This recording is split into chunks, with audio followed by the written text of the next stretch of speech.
Romanos capítulo 12, versículos 3 até 8.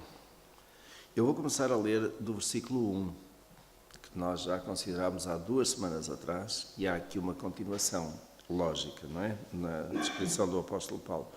Rogo-vos, pois, irmãos, pela compaixão de Deus, que apresenteis os vossos corpos como um sacrifício vivo, santo e agradável a Deus, que é o vosso culto racional.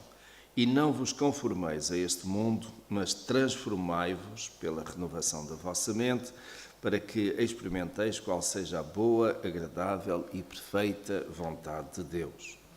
Porque pela graça que me foi dada, digo a cada um dentre vós, que não tenha de si mesmo mais alto conceito do que convém, mas que pense de si, sobriamente, conforme a medida da fé que Deus repartiu a cada um.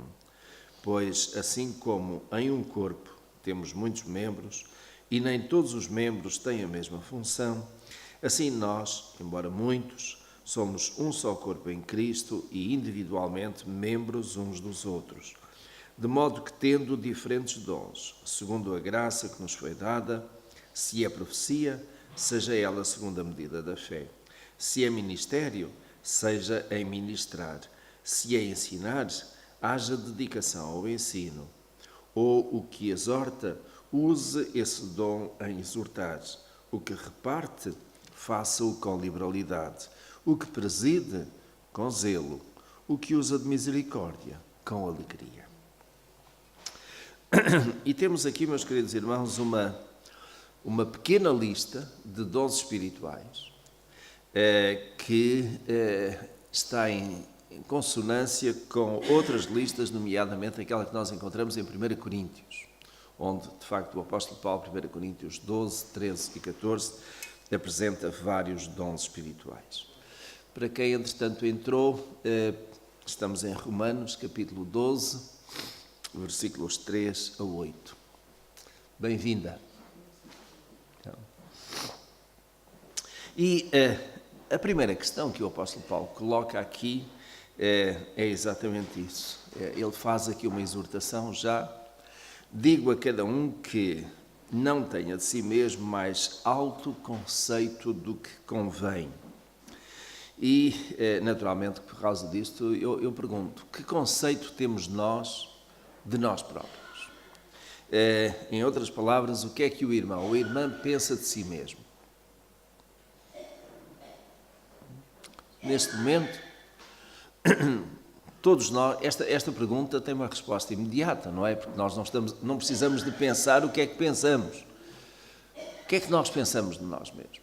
Como é que conhecemos a nós próprios? Nós sabemos as nossas capacidades, até onde podemos ir. As nossas capacidades, as nossas limitações, os nossos pontos fracos, os nossos pontos fortes, aonde nós aguentamos, resistimos muito bem, aonde nem por isso.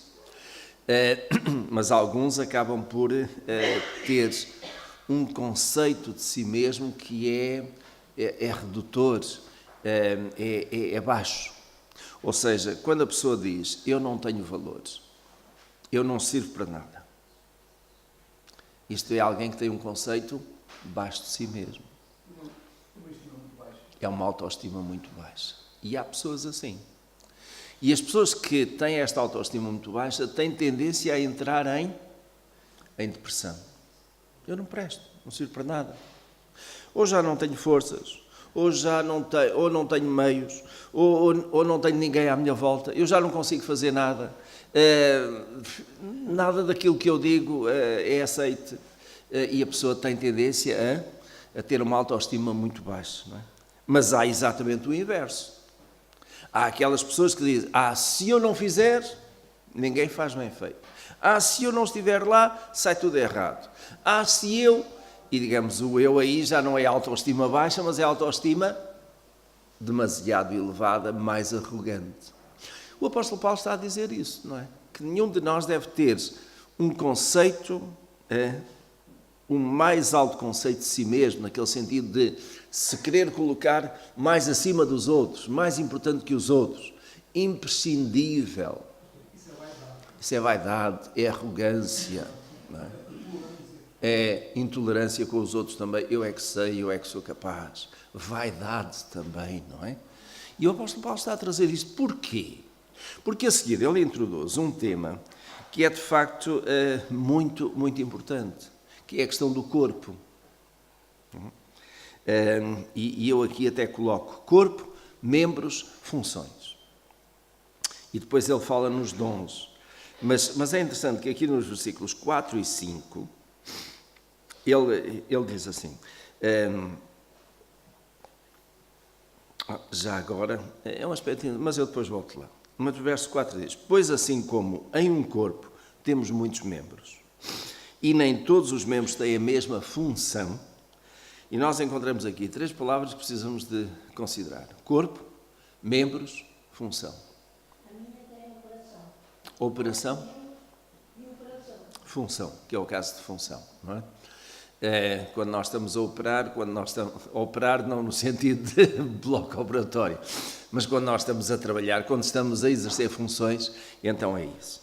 E são estas 3 palavras que de facto nos devem fazer parar aqui um pouquinho, porque Paulo aborda isto muito bem, este tema da Igreja Corpo de Cristo, na sua carta, na primeira carta que ele escreve aos Coríntios. E lá de facto está. Muito significativo. Temos um corpo que tem vários membros.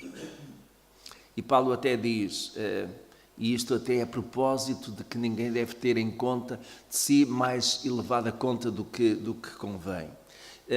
O dedo mindinho, pequenino, está ali uma coisinha tão pequenina.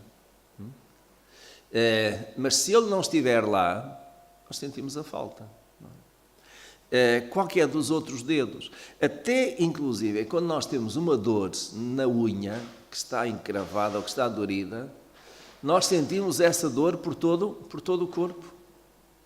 Portanto, se isto acontece em termos físicos, e foi por causa disso que Paulo foi buscar, digamos, por inspiração do Senhor, claro, mas esta ideia de que igreja é corpo, mas é corpo vivo. É um corpo que está constantemente a funcionar através dos seus membros.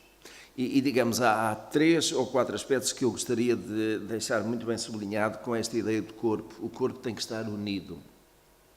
Nós não ficamos a pensar que o nosso corpo fica bem se às tantas esta perna está-me a doer, está-me a incomodar, eu corto a perna e deixo a perna hoje em casa e vou embora para a igreja sem a perna. Mas como é que eu chego aqui? Eu venho ou de gatas ou com uma bengala porque aquela perna faz-me falta. Venho coxo, não é? Pronto, mas vou manter as 2 pernas e vou tirar um braço. Ou até fazer outra coisa. Vou tirar a cabeça, deixar a minha cabeça em casa. E venho para aqui sem cabeça. Os irmãos podem ver o que dá. O corpo tem que estar unido. Todos os membros do corpo são importantes. E são tão importantes que é preciso cuidar da saúde do corpo, não é? Então um corpo deve estar saudável. Nós preocupamos-nos com as nossas doenças. Quando nós estamos doentes e que vamos ao médico, precisamos de alguma medicação, precisamos de algum tratamento, precisamos de alguma coisa que nos tire aquela dor e que nos restaure a saúde. E se isto acontece com o nosso corpo físico, com a igreja também. Se há algum membro que está doente espiritualmente, ele precisa de ser cuidado. Os irmãos sabem que a doença espiritual tem uma definição na Bíblia, não é? Qual é? Há uma palavra. É pecado. É o pecado que faz com que espiritualmente nós fiquemos doentes, não é? O que é a doença espiritual? Depois é a desobediência, tudo isso. A doença espiritual é quando nós não temos comunhão com o Criador. E essa falta de comunhão ou essa quebra de comunhão é causada pelo pecado, qualquer que seja a sua forma, não é? Então, para nós como crentes, para nós como membros do corpo, estarmos saudáveis espiritualmente, nós temos que estar em boa comunhão com o nosso Deus, com aquele que é o Senhor da Igreja, não é? Com a fonte da vida, não é? E, portanto, se alguma coisa não está bem em nós, isso também não significa que haja uma amputação, que por qualquer que seja o pecado, que nós agora, aquele membro pecou, então nós vamos cortar, vamos amputar. Meus irmãos, se fosse assim, nenhum de nós estaria aqui, não é verdade? Então, porque é que nós estamos aqui e somos pecadores? Pela graça de Deus, tão somente, não é?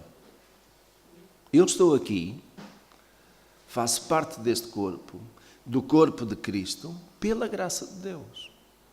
Nós somos pecadores, todos nós, mas pecadores redimidos. Agora, o facto de eu ser pecador não significa que eu continue no pecado, certo?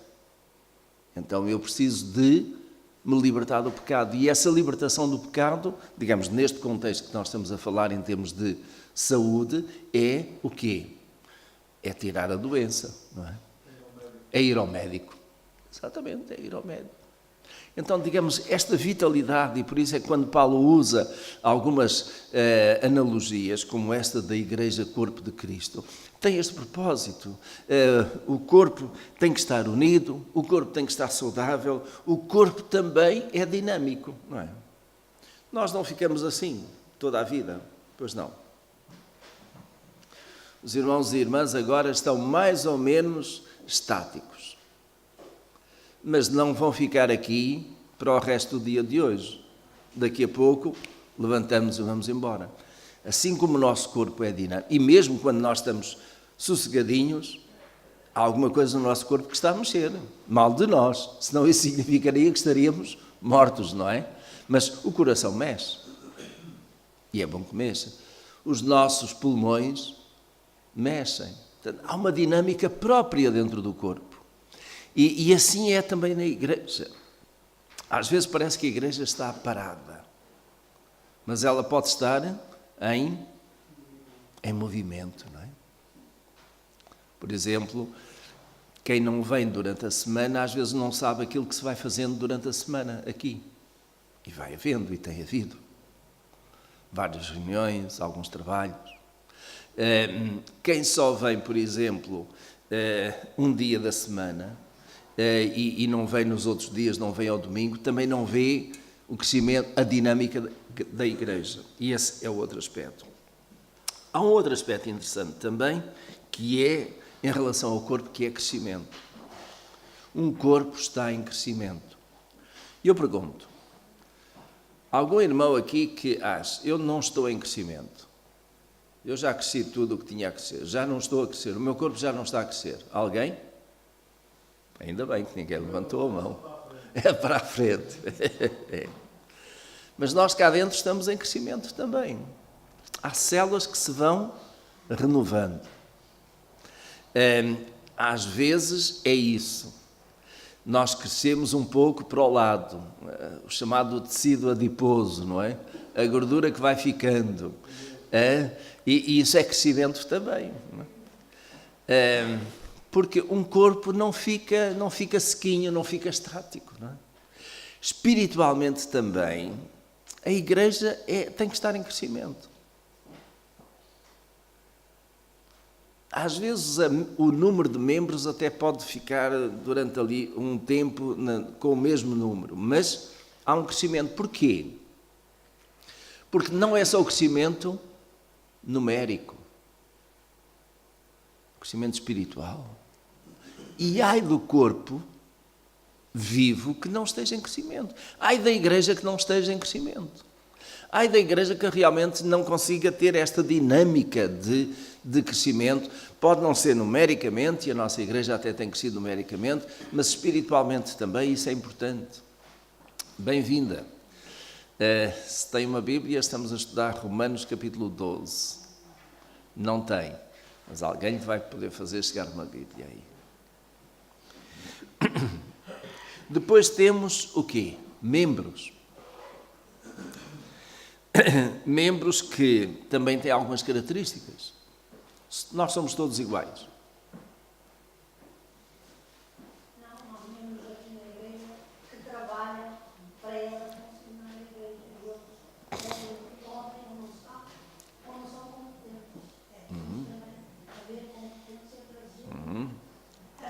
Isso já vamos às funções. Em membros. Nós não somos iguais. Somos diferentes uns dos outros.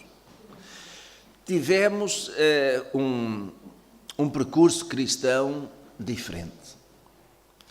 Alguns são crentes há tantos anos como outros, mas uns estão aqui na igreja, outros já são crentes de há anos de outras igrejas que vieram aqui e juntaram-se a nós. Temos também sensibilidades diferentes. Como membros, nós somos diferentes uns dos outros e basta olhar para o nosso corpo para ver exatamente isso mesmo. Agora, há um aspecto importante aqui. Porque nós somos diferentes e já somos diferentes, digamos, de base, temos sensibilidades diferentes, temos depois uma outra coisa também que é importantíssima. Acabamos por, muitas vezes, por causa disso mesmo, ter funções diferentes. Isto é, alguns chegam à igreja, integram-se à igreja e sentem-se bem a fazer uma determinada coisa, a ter uma determinada função. Outros sentem-se bem a fazer outra coisa. E a igreja, abençoada a igreja que tem muitos membros que podem fazer muita coisa. Porque não é a ideia de ativismo, não é só estar ativo, só estar a mexer, mas é estar ativo com um propósito. Estar ativo em conformidade com o quê? Com a vontade do Senhor.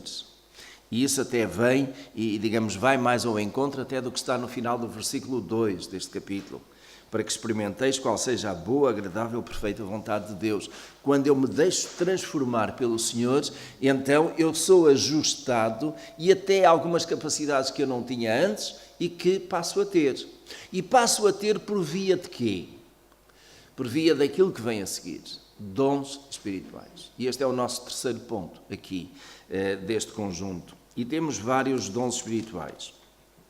Volto a referir, temos vários diferentes dons espirituais aí, mas não são os únicos. Nem são também aqueles que Paulo está a dizer que a igreja de Roma deveria ter e que as outras igrejas não precisam de ter, porque terão outros. Então vamos ver aqui os dons espirituais que Paulo menciona aqui, a partir do verso 6. De modo que tendo diferentes dons, portanto, logo à partida nós estamos a notar uma coisa importante, diferentes dons. E vamos pensar um pouco, se há diferentes dons, primeiro, porque o texto aqui não diz, mas diz Paulo na carta aos Coríntios, quem é que dá os dons? É o Espírito. E Ele dá porque nós metemos uma cunha ao Espírito Santo, olha, eu quero aquele dom. Eu já vi coisas extraordinárias com aquele dom, eu quero. Quanto custa? E nós, não tem preço, então eu vou orar. Oramos, Senhor, tens que me dar aquele dom. Tens que me dar aquele dom. Eu quero aquele dom. Já vamos ver se podemos fazer isso ou não. Eu falei na Bíblia que eu pedi uma vez que queria todos os dons. Pediu todos os dons. Mas Deus dá-nos, a cada crente Deus dá quantos dons? Pelo menos um. E o importante é eu descobrir qual é. Porquê? Agora vamos aqui ao contrário. Se eu sei que tenho um determinado dom, esse dom está associado com o quê? Com uma função no corpo. E se eu usar bem esse dom, eu posso exercer muito bem a minha função no corpo e com isso fazer o quê? Ajudar o corpo a crescer. Estou a beneficiar o corpo. Portanto, os dons são, em primeiro lugar, concedidos pelo Espírito Santo. Em segundo lugar, não são para nosso benefício, naquele sentido que para nós nos envaidecermos, mas são para serem usados para o crescimento do corpo. Vamos ver aí uma passagem, porque é melhor, o que Paulo escreveu aos Coríntios. Irmão Júlio, eu vi o irmão levantar a mão, não sei se é relacionado com isto ou não. Então vamos ver. 1 Coríntios capítulo 12, até pode ser que entretanto eu responda aqui à questão.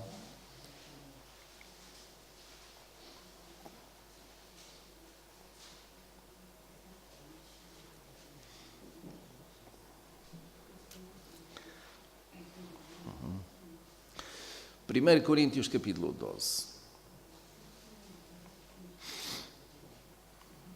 Encontraram? 1 Coríntios capítulo 12. Olha, eu vou só pontilhar alguns versículos. Primeiro, 1 Coríntios capítulo 12, verso 1. Ora, a respeito dos dons espirituais, não quero, irmãos, que sejais ignorantes.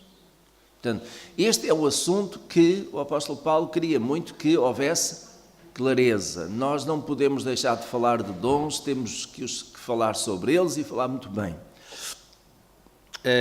Verso 4. Há diversidade de dons, mas o Espírito é o mesmo. Portanto, não importa se eu tenho o dom A ou B, quem o concede é o Espírito. Há diversidade de dons, mas o Espírito é o mesmo.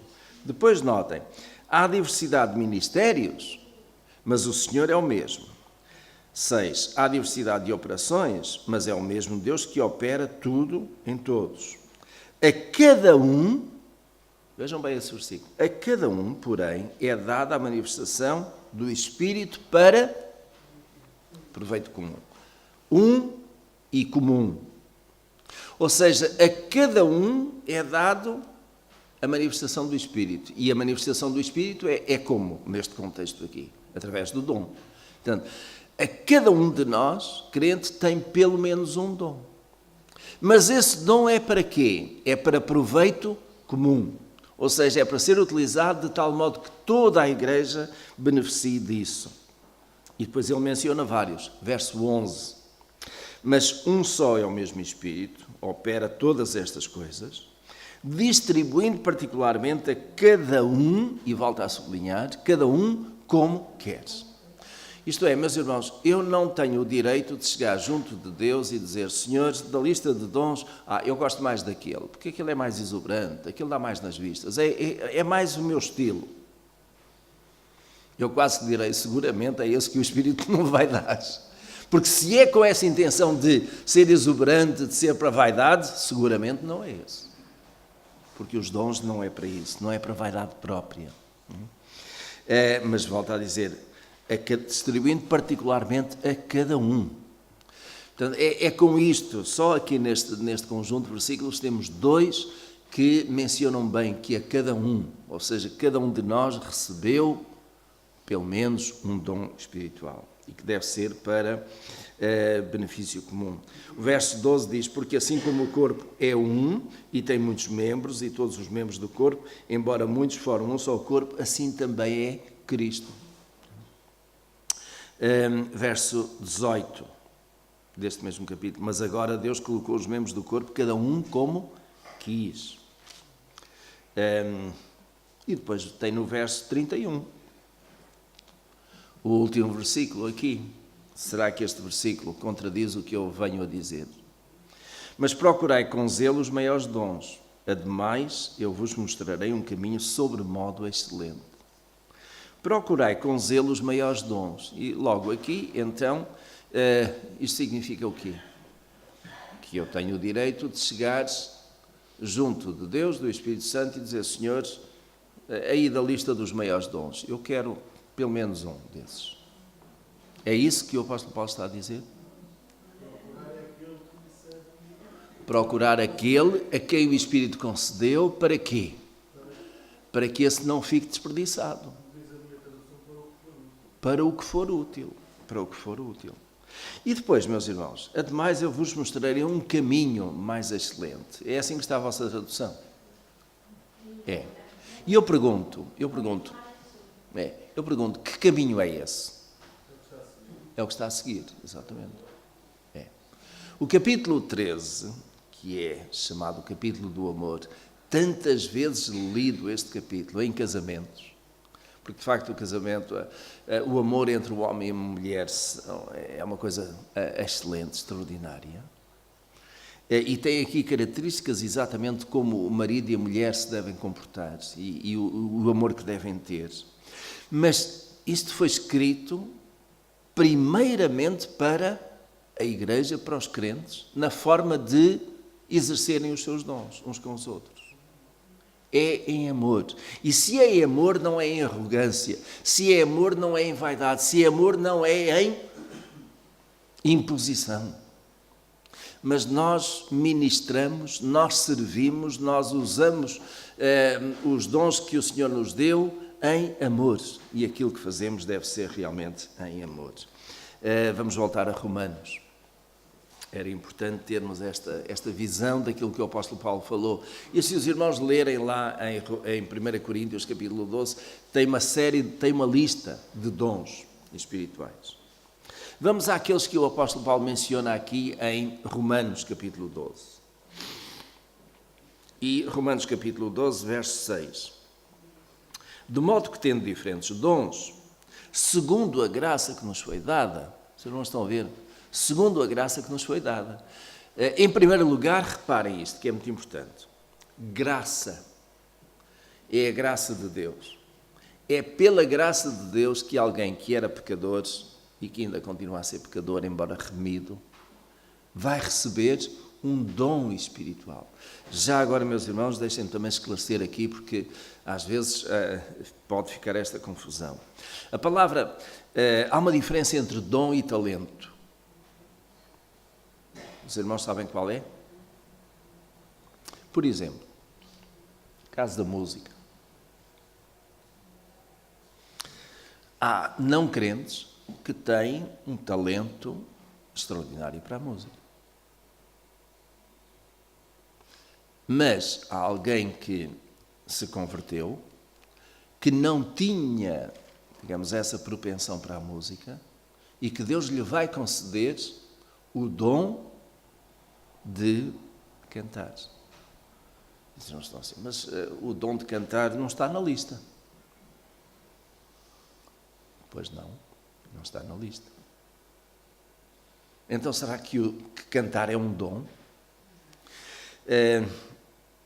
Eu tenho conhecimento de alguns homens de Deus que Deus escolheu, que capacitou com uma voz extraordinária para poderem cantar e tem acompanhado grandes evangelistas pelo mundo fora para cantar. Aqui há uns anos atrás, no meio batista, usava-se bastante as campanhas de evangelização. Alguns irmãos penso que se lembrarão desse tempo. Era uma semana inteira. Alguns, com certeza, que ouviram falar em Nelson Fanini.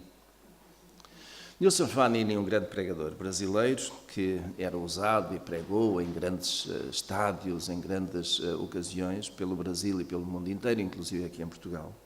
Fazia sempre acompanhado da sua equipe de um cantor, Luís de Carvalho, que um dia também foi salvo e que Deus lhe concedeu aquela capacidade de poder cantar e fazia parte da equipe de Nelson Fanini. É verdade. Billy Graham, um outro, que tinha também alguém. E digamos isto porquê? Porque a música sempre está muito associada com a pregação da palavra. Aliás, a música, com uma boa letra, é uma mensagem. E toca os corações, prepara os corações. Até acaba por reforçar aquilo que foi dito. Serve muitas vezes de base para a resposta do apelo. Mas de alguém que não estudou, que não tem assim, digamos, um percurso musical, mas que a partir de uma determinada altura recebeu da parte de Deus este toque, e claro que depois teve também que melhorar, que aperfeiçoar, porque com o dom que Deus nos concede precisa depois de ser exercitado. Alguém que recebe o dom de pregação não vai simplesmente para a frente e começa a pregar. Ele tem que ter um treinamento para aquilo que vai dizer. Porque não é só ter recebido o dom para pregar. É preciso também agora estar instruído e saber o que é que vai pregar. Então, quando falamos aqui em dons, é alguma coisa que o Senhor, pela sua graça, nos concede, mas que nós também precisamos de praticares de desenvolveres. Alguns dizem, mas se é isso, então não é dom. Porque dom vem direitinho do céu e tem tudo aí já, não preciso fazer mais nada. Eu não estou tão voltado para aí nessa interpretação. Eu considero que, de facto, o dom é graça de Deus. Aliás, já agora, a palavra que o apóstolo Paulo usa e que se usa em todo o Novo Testamento para dom é carisma. Os irmãos já ouviram falar de carismático. Então, o que é um carismático? Deixem-me fazer a pergunta de outra maneira. A nossa igreja é carismática ou não? O que acham? Mas a igreja é carismática ou não? No sentido bíblico da palavra, é. Porquê? Nossa igreja tem dons. Nós recebemos dons. Então, dom é carisma, logo uma igreja que tem membros que receberam dons, é uma igreja com carisma, é uma igreja carismática. Claro que este termo hoje de igreja carismática está muito associado com o chamado movimento neopentecostal, digamos, porque só esse é que tem certos dons. Mas não são certos dons que definem se é carismático ou não. Porque dom é carisma, dom é alguma coisa que vem da graça de Deus. E não há aqui dons mais importantes do que outros. Quando Deus concede, quando o Espírito concede dons, Ele concede à igreja para que a igreja cumpra o seu propósito. E Ele dá a cada um como Ele acha. Vamos considerar aqui vários dons espirituais que Paulo menciona. E o primeiro que ele menciona é o dom de profecia. Certo? Versículo 6. Se é profecia, seja ela segundo a medida da fé. E eu pergunto, meus irmãos, onde é que nós encontramos profetas na Escritura? Seguramente no Antigo Testamento, são muitos, não é? E no Novo Testamento, encontramos profetas? Sim. Os irmãos querem ver, talvez hoje não tenhamos tempo para mais do que isso, mas acho que vale a pena, vermos aqui profetas do Novo Testamento, associados, obviamente, com o dom de profecia e também falsos profetas e o aviso que Jesus deixou. Então, vamos ver várias passagens. Atos, capítulo 13. Portanto, se estamos em Romanos, é logo o livro anterior. Atos, capítulo 13, versículo 1.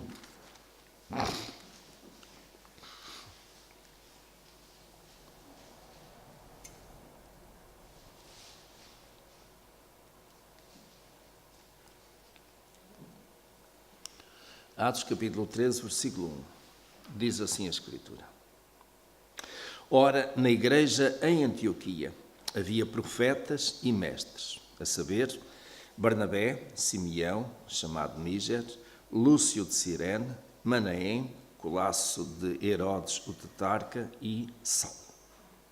Enquanto eles ministravam perante o Senhor e jejuavam, disse o Espírito Santo: separai-me a Barnabé e a Saulo para a obra que os tenho chamado. E depois que jejuaram, oraram e lhes impuseram as mãos e os despediram. Profetas e mestres.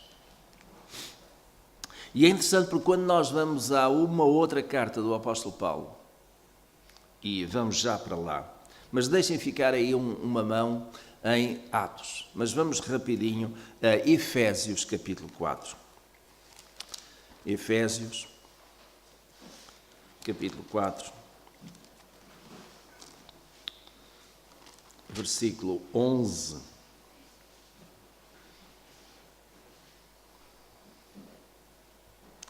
Efésios, capítulo 4, versículo 11.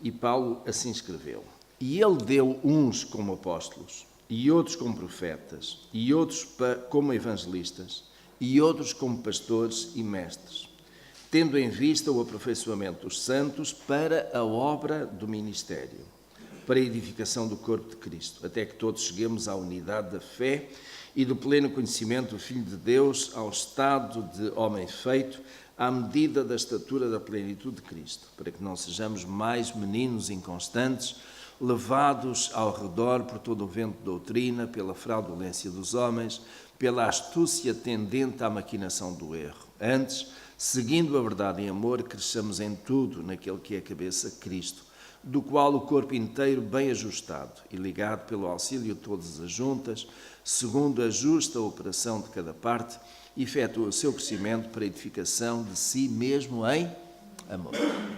Eu acabei por ler porque é importante, digamos, é de novo o apóstolo Paulo numa outra carta, a uma outra igreja, a falar do corpo de Cristo. E neste caso ele diz, ele deu uns para, ou como apóstolos, e outros como profetas. E portanto ele está a falar já numa situação que é pós-ascensão de Cristo, com a igreja em expansão e a dizer que Deus deu. Bom, claro que alguns aqui dão a voltinha ao texto. Deus deu, mas já não dá. Deus deu, mas foi no passado, hoje já não dá. E aí nós voltamos então a Atos. Vamos a Atos, capítulo 13. E vamos ver depois outros textos também. Atos, capítulo 13, versículo 6.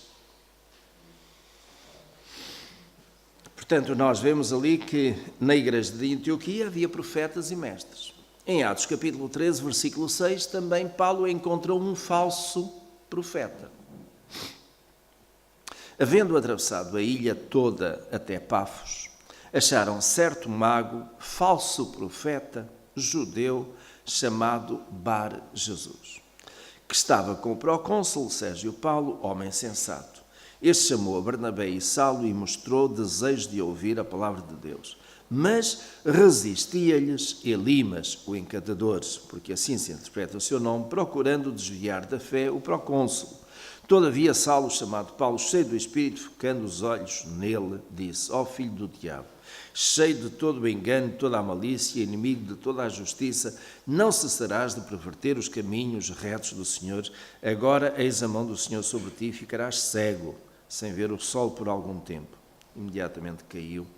E isto levou também a que o procônsul, conforme está no verso 2, cresce no Evangelho. Mas pelo meio de profetas aparecem também falsos profetas. Bom, e a questão é como é que nós distinguimos uns dos outros. Ainda em Atos, capítulo 21, e portanto aqui já estamos uns bons anos depois da ressurreição e da ascensão de Jesus, Atos capítulo 21,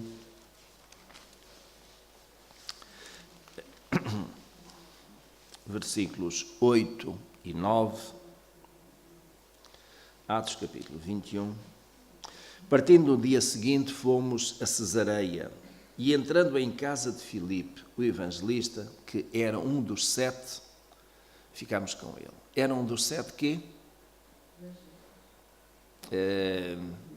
Sim, mas não. Um dos 7, estes 7 aqui foram os diáconos, não é? Aqueles que lá desde o capítulo 7, digamos, foram escolhidos de entre os não-judeus, não é? Para ministrar, para ministrar às viúvas dos judeus, portanto, 7 diáconos, podemos chamar assim. Mas este, para além de era diácono, mas era evangelista. E quando diz que é evangelista, ele tinha o quê? Tinha o dom? Exatamente, estão a ver. E agora em relação ao verso 9, tinha este 4 filhas virgens que profetizavam. Então aqui acrescenta, se Paulo diz isto e não diz mais nada em contrário, é porque elas profetizavam em nome de quem? De Deus, não é? E depois chegamos ao verso 10, e tem um profeta que os irmãos conhecem. Demorando-nos ali por muitos dias, desceu da Judeia um profeta de nome Ágabo, e vindo ter connosco, tomou a cinta de Paulo e, ligando os seus próprios pés e mãos, disse, isto diz o Espírito Santo, assim os judeus ligarão em Jerusalém o homem a quem pertence esta cinta e o entregarão nas mãos dos gentios. Quando ouvimos isto, rogámos-lhe, tanto nós como os daquele lugar, que não subisse a Jerusalém. Então Paulo respondeu, que fazeis chorando e magoando-me o coração? Porque eu estou pronto não só a ser ligado, mas ainda a morrer em Jerusalém pelo nome do Senhor Jesus. E como não se deixasse persuadir, dissemos, faça-se a vontade do Senhor, e calamos-nos. Então, Paulo foi avisado aqui. Paulo, reparem, que era um apóstolo, foi avisado por este profeta daquilo que lhe iria esperar em Jerusalém. E, meus irmãos, eu creio que aqui nós começamos a chegar exatamente àquilo que é a função do profeta. O profeta faz o quê, em primeiro lugar? Ele é profeta de quem? De Deus. Para quê? Para transmitir uma mensagem, transmitir uma palavra de Deus. E aquilo que nós vemos aqui, mas vamos ver um outro texto. Qual é o único livro profético que nós temos no Novo Testamento? Não, sim, é o de João, exatamente, Apocalipse. E é profético porquê? Anuncia as coisas que hão de acontecer. Então, quando nós falamos em profecia, estamos a falar de alguma coisa, não que já aconteceu ou que está escrita, mas daquilo que há de acontecer. Por caso contrário, não é profecia. Eu dizer aos irmãos, olha, Deus deu uma profecia, todos vós sois pecadores. E os irmãos riam-se na minha cara. Porquê? Isto nem é profecia, nem é novidade. Nós já sabemos, certo? Então, profecia tem que ser alguma coisa que o Senhor manda e que tem a ver com o futuro e que se vai cumprir. Porque se não se cumprir, então o que é que acontece? Eu sou falso profeta. Não é Deus que é mentiroso, eu é que sou mentiroso, porque eu estou a dizer que Deus me disse uma coisa e não disse. E disso nós encontramos muito no Antigo Testamento, certo, meus irmãos? Os profetas de Baal e por aí fora, não é? Então o profeta é aquele que é especialmente chamado por Deus e enviado por Deus com uma mensagem que Deus quer que seja declarada ao povo. E que tem alguma coisa a ver com o que vai acontecer. Este profeta Ágabo fez exatamente isso. Ele alertou, avisou Paulo e aqueles que estavam ali à volta disto que iria acontecer. Eu pergunto, aconteceu ou não? Aconteceu. Paulo foi mesmo preso. Não chegou a morrer, mas foi preso. E a profecia também o que dizia era isso. Verso 11, final do verso 11. Assim os judeus ligarão em Jerusalém o homem a quem pertence esta cinta e o entregarão nas mãos dos gentios. E Paulo foi entregue nas mãos de quem? Dos romanos. Portanto, a profecia cumpriu-se. Mas Paulo, mediante esta profecia, podia dizer, então eu não vou a Jerusalém. Mas Paulo disse, não, por amor do Senhor, eu estou pronto para dar a minha vida, para ser entregue, não é? Então, a profecia, o que é que fez no apóstolo Paulo? Meus irmãos, eu creio que ainda lhe deu mais ânimo. Porque, quando assim foi, e Paulo sabia que estava a cumprir a vontade do Senhor, ele sabia também que Deus o iria, de algum modo, proteger, se não fosse para morrer em Jerusalém. Deus tinha um propósito. E Paulo acaba por pedir, para César, apelar para César, vai para Roma e em Roma ele vai ter um ministério que, curiosamente, ainda não tinha conseguido ter, não é? O propósito de Deus, às vezes, é inescrutável em determinados momentos. E nós vamos andando e percebemos. Quer dizer, eu estava ali, aconteceu isto, que na altura até tomei como sendo uma coisa tão negativa e como Deus reverteu aquilo e usou aquilo e saiu uma coisa tão boa a partir daí. Precisamos de estar, de facto, no caminho do Senhor. Vamos ver aqui...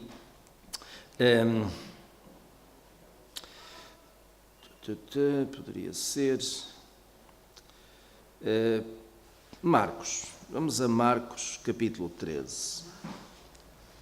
Evangelho de Marcos, capítulo 13, porque tem a ver com o sermão profético do Senhor Jesus. Marcos, Evangelho segundo Marcos, capítulo 13. E temos que terminar hoje por aí. Marcos, capítulo 13. versículo 22 e 23. Podemos começar no 21. Marcos, capítulo 13, versículo 21.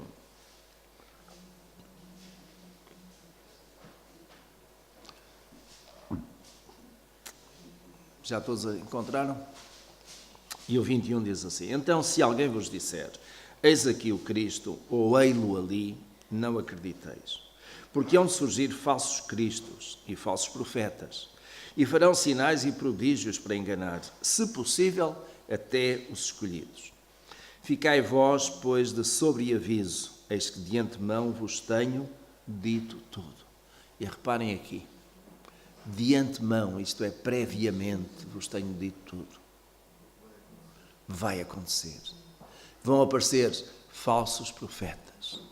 E vão aparecer falsos profetas que quererão imitar os profetas que o Senhor vai mandando. Não é? É Jesus que está a dizer. Jesus também disse, haverá falsos pastores. Também. É. Falsos cristos. Falsos cristos. É. Exatamente. Então, só aqui para fechar e deixar alguma coisa para os irmãos pensarem. Hoje, e particularmente no meio evangélico, considera-se que o pastor é um profeta de Deus. E é um profeta de Deus não necessariamente estando todos os domingos a dizer alguma coisa nova, porque ele não tem coisa nova para dizer, não vai inventar. Mas quando ele traz a palavra de Deus, que já está escrita há tantos anos, mas que a apresenta de uma maneira que se torna nova para quem está a ouvir, ela, de certo modo, é uma palavra que, nesse sentido, é profética. Isto é, ela ajuda a pessoa a sair daquele seu passado para olhar para o futuro de uma forma diferente. É a palavra de Deus. Sem, contudo, acrescentar alguma coisa à palavra de Deus. Porque ai do profeta, ai do pastor, ai de quem ensina, que queira acrescentar alguma coisa à palavra de Deus. Aliás, Jesus foi muito severo nisso, dizendo, se alguém acrescentar um til ou um jota, ou retirar à palavra de Deus, e um til ou um jota para nós pode ser uma coisa assim meio estranha, mas se nós mesmo na língua portuguesa pegarmos em algumas palavras e tirarmos o til ou a cedilha, temos as mesmas letras, mas com um significado completamente diferente. Então é essa a ideia. Se eu tirar alguma coisa de tal modo que o significado seja deturpado, seja anátema, tem o castigo de Deus. Porque a palavra de Deus é intocável. Então, no nosso seminário em Queluz tem sido chamado muitas vezes como uma escola de profetas. Já há muitos anos. Escola de profetas. Escola de profetas em que sentido? Está ali a fabricar profetas? Não. Está a preparar pessoas que foram chamadas por Deus para a obra sacrossanta. E está a prepará-los, capacitá-los, adestrá-los para que eles possam desempenhar a sua função. Eu vou deixar isto aqui no ar, por causa da hora, são 11h20, mas na próxima semana nós voltaremos a este assunto, está bem? E os irmãos terão perguntas, com certeza, sobre esta matéria e vamos ver depois os outros dons espirituais.